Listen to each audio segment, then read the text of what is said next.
kamu bwende na mebogera tumbo bizimbi achopa kecho pege wenge di biage bona ko mono zizi tuba jakogeo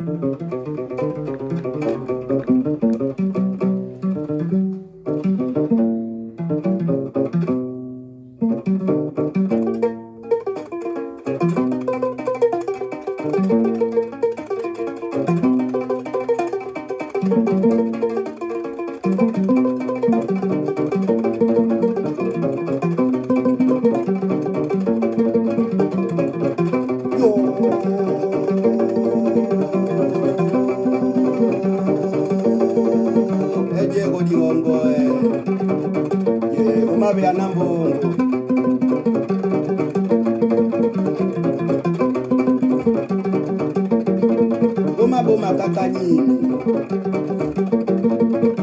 Deni una digeni wegoni Nage digeni gogoni gomboy Yo Ono yewe jae Yo wenanga Deni gogoni gomboy Yo yewe jae Yo yini gogoni gomboy Yo digeni wegoni Nani digeni gatamuna Oh gogoni gomboy Ni wenanga Yo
Une fois de plus, soyez tous salués sur la suite des questions qui m'ont été posées. Et ce samedi, j'ai décidé d'épuiser quelques-unes de ces questions très importantes.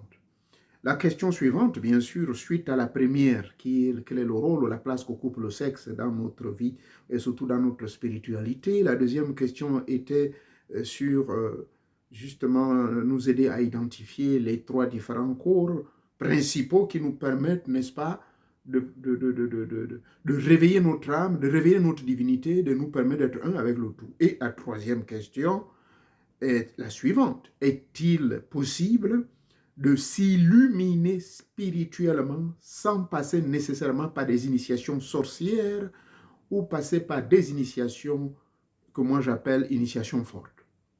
En d'autres termes, est-ce qu'il est possible d'être un illuminé? Et je donnerai la définition de ce que c'est un illuminé. Est-il possible d'être un illuminé en passant simplement par des initiations traditionnelles locales, telles que le Bwiti, le Njobi, et j'en passe? Le Fa, bien sûr, le Fa est une religion, mais il y a l'aspect aussi pratique, mystico-spirituel, et le Vaudou, qui est aussi l'une des grandes écoles de la spiritualité et de l'éveil de la conscience de l'homme. Bien.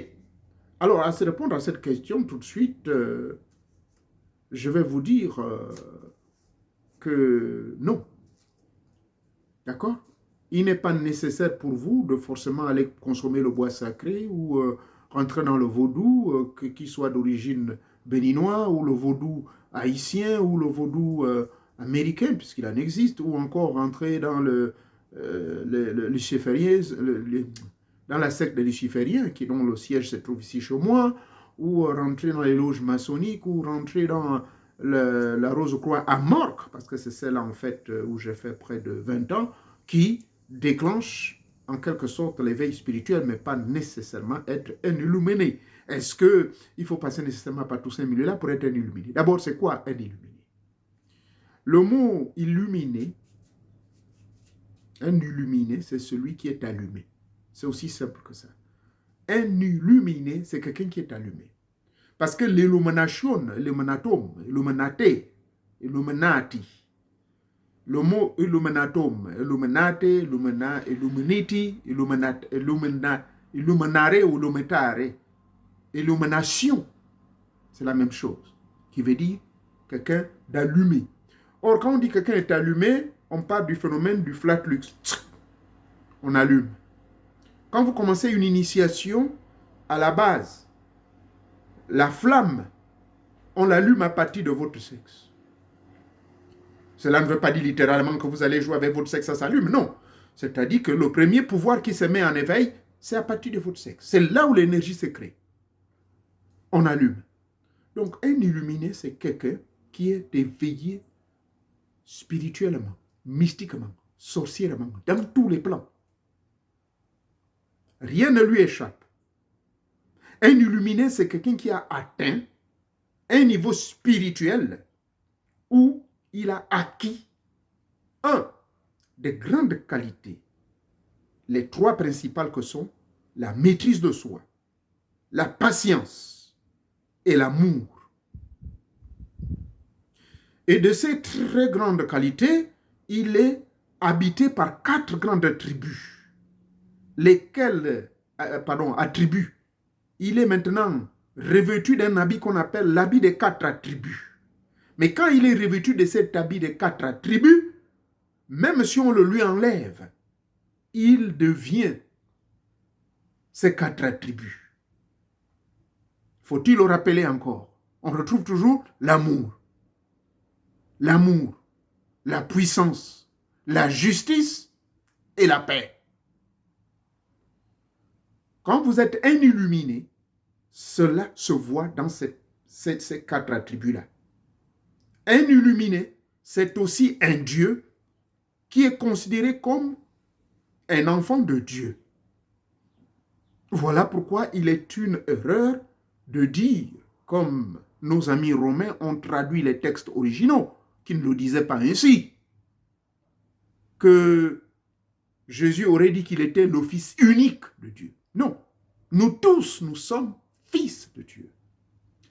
Mais que c'est un état d'esprit qui, avec le temps et le développement et l'acquisition, l'obtention, donc ça s'obtient et ça s'acquiert par un travail individuel.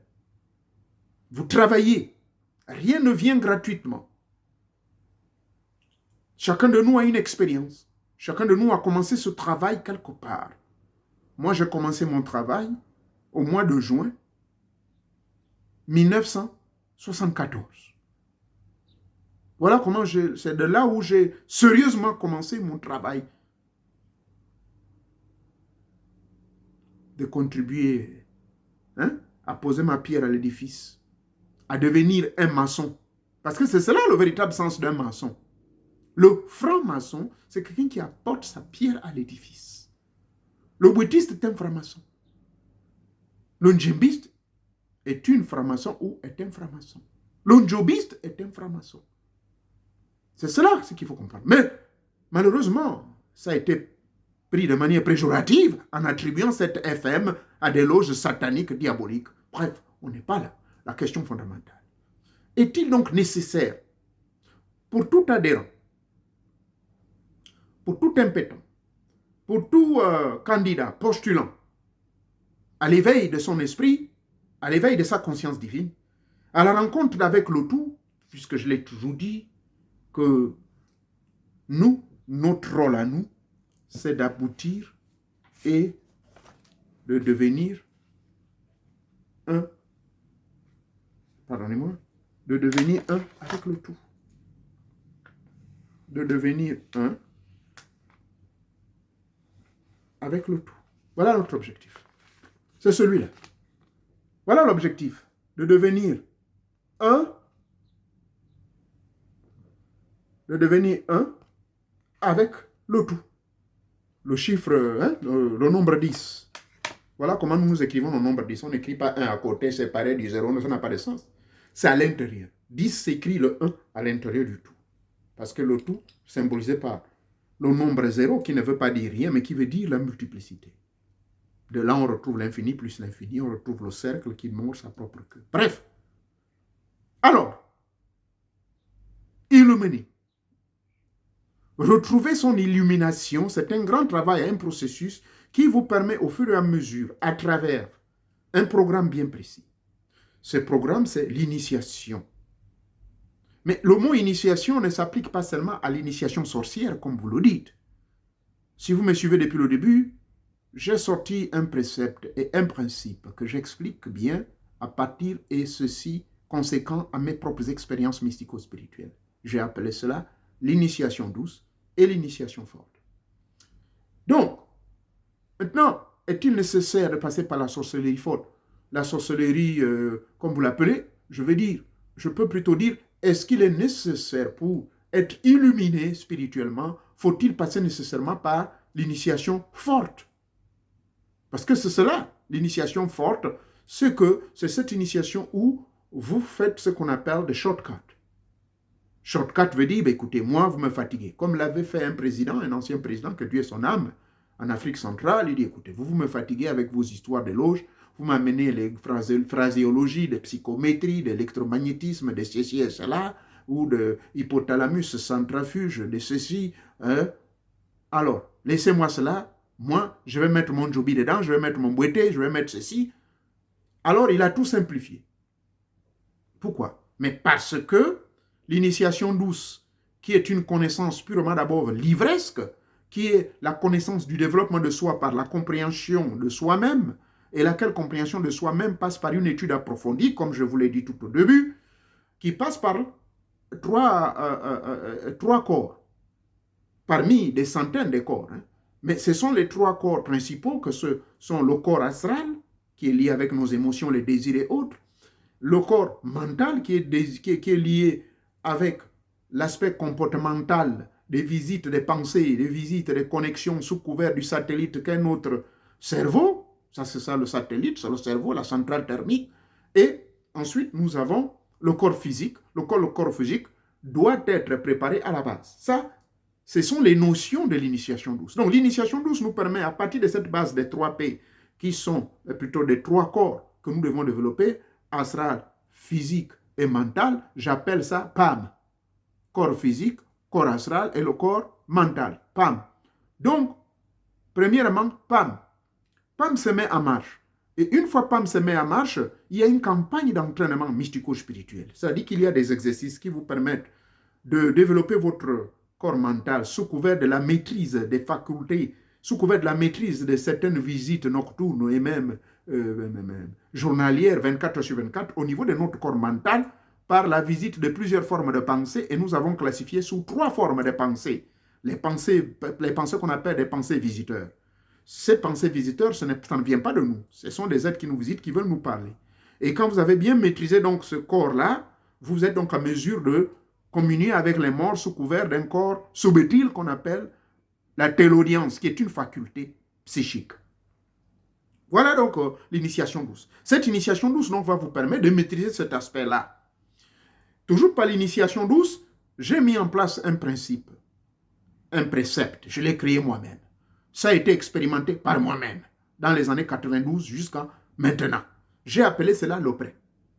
Bien, nous avons fini avec le PAM, c'est-à-dire la maîtrise des 3 corps, corps physique, corps astral et corps mental. Ceci pour permettre quoi? Pour permettre notre divinité de s'expandre et de se libérer de la carcane, de se libérer du corps matériel sous couvert du corps astral afin d'explorer le monde extrasensoriel, pour ne pas dire le monde métaphysique. Car nous ne sommes pas les seuls. Nous avons des initiateurs invisibles qui veulent bien nous tendre la main. Nous avons des génies, nous avons des protecteurs invisibles, nous avons nos ancêtres auprès de qui nous devons nous connecter. Alors, le PAM donc est passé, nous passons au prêt. Ça, c'est l'initiation douce. L'initiation douce, donc, sous couvert du prêt, que moi-même j'ai également créé, ce prêt, c'est quoi? Mais il faut réguler au niveau de votre corps mental le premier P d'ailleurs, qui est le P de la pensée. Parce que si vous ne maîtrisez pas vos pensées, eh bien, cela ne sert à rien. Donc, votre corps mental va vous aider par des exercices pratiques que j'ai déjà commencé à énoncer ici. L'un des exercices, c'est l'exercice de concentration, exercice de matérialisation qu'on appelle la visualisation, exercice de méditation, laquelle méditation, on a vu qu'il y en avait plusieurs formes de méditation parce qu'il y avait la méditation qu'on appelle le kbakati, c'est-à-dire la méditation contemplative. Les yeux ouverts, vous pouvez entrer dans une phase de méditation, mais celle-ci, elle n'est pas recommandée aux novices ou aux néophytes. Alors, l'OP donc, il faut maîtriser l'OP, pourquoi? Parce que vos pensées, ce sont ces pensées qui font de vous ce que vous devenez maintenant et ce que vous êtes. Parce que c'est à travers donc la maîtrise du P, donc le contrôle absolu de la pensée. Et là, nous avons distingué 3 formes de pensée. Allez-y me suivre l'enseignement ici sur cette chaîne intitulée « Quelles sont les 3 formes de pensée ?» Mais moi, je me suis beaucoup plus câblé sur la pensée consciente individuelle du moment. Cette pensée consciente individuelle du moment passe sous couvert donc du contrôle et de la maîtrise de votre corps mental, donc en créant ce qu'on appelle le calme mental et le vide mental, qui sont des éléments préludes à la méditation transcendantale. Car la méditation étant cette ouverture du champ de votre conscience individuelle pour vous connecter avec le champ de conscience universelle. L'OP est donc identifié et, parlant toujours du prêt, donc l'OP est identifié. Ce P vous permet donc de maîtriser vos pensées, de les contrôler 24 heures sur 24, de les cribler. J'ai même proposé des exercices pratiques qu'on appelle passer au crible, c'est-à-dire la rétrospective. Cette rétrospective se fait 2 à 3 fois par jour.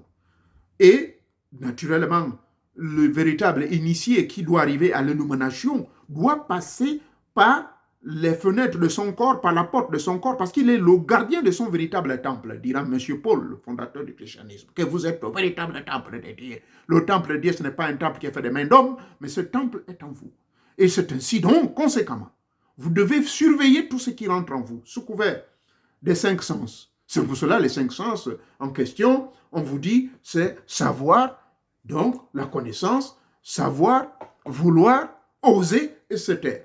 Donc là, nous avons les 4 principes qui doivent vous conduire déjà pour mieux canaliser, n'est-ce pas, l'OP. Et une fois que vous avez maîtrisé donc toujours les 4 principes, savoir oser, savoir vouloir oser et se taire, la loi du silence étant la clé de mire, vous avancerez maintenant à votre respiration. J'ai également expliqué, toujours ici, qu'il y a 3 formes de respiration. Et ces 3 formes de respiration, eh bien, j'ai beaucoup insisté sur la respiration pranique. Et d'ailleurs, au cours des séminaires, je propose une série de 8 techniques.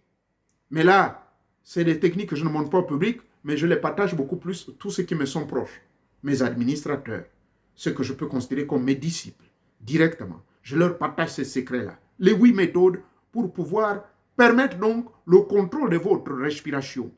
Mais c'est surtout la respiration transcendantale, c'est-à-dire la respiration abdominale, pas la respiration thoracique.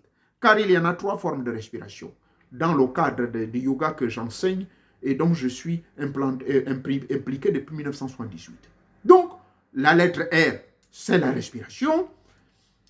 Même avant de sortir un vampire ou avant de biloquer, vous êtes obligé de maîtriser la respiration. Maintenant, le E, c'est quoi? Mais le E rentre dans le cadre de la mise en machine ou du cheminement, le début ou le commencement de l'illumination de votre âme, c'est-à-dire quitter ce corps matériel, aller dans d'autres corps, c'est-à-dire le corps spirituel, l'esprit. Maintenant, l'esprit, c'est quoi? Mais justement, vous allez passer maintenant au grand travail du criblage qui nous ramène sur le PAM, c'est-à-dire le PAM. Le PAM, c'est-à-dire au niveau du corps astral, Pour permettre votre esprit de naviguer dans l'espace et le temps, il vous faut donc contrôler tout ce qui passe là à travers la tête, donc l'esprit. Il vous permet de voyager dans l'espace et le temps, c'est l'esprit. Il vous permet d'avoir une maîtrise dans le plan matériel, la maîtrise contre la colère, la maîtrise pour les émotions, les sensations, les pleurs, les décès, toutes ces histoires-là. Hein? La maîtrise de ne pas fourrer le nez dans les choses qui ne vous regardent pas, la maîtrise du silence, ne pas parler, crier comme des fous. Tout ceci, c'est le mot « l'esprit ». Et c'est l'esprit justement qui va vous permettre, sous couvert d'une pensée bien coordonnée, d'une respiration bien harmonisée, et l'esprit donc va vous aider d'aboutir à quoi? C'est le T qui est le toucher. Le toucher, c'est la matérialisation, et j'ai appelé cela TM, not the trademark, mais plutôt le toucher matériel. Voilà donc le prême. Et donc, pour répondre à votre question, il n'est pas nécessairement obligatoire, ce n'est même pas nécessaire pour atteindre la véritable illumination spirituelle de passer par des initiations abracadabra, des initiations dont vous ne maîtrisez pas, dont beaucoup, sans une préparation aucune, se sont retrouvés bloqués dans l'astral ou sont même morts, mais parce qu'ils ne sont pas préparés. Par contre, ce que je proposais par rapport à cette question, juste une information, une parenthèse que j'ouvre, pour mieux accéder à l'illumination absolue, laquelle illumination est un ensemble d'abord de la maîtrise du corps physique, du corps astral, du corps mental, sous couvert d'une conduite de haute moralité qui fonctionne sur des hauts standards moraux.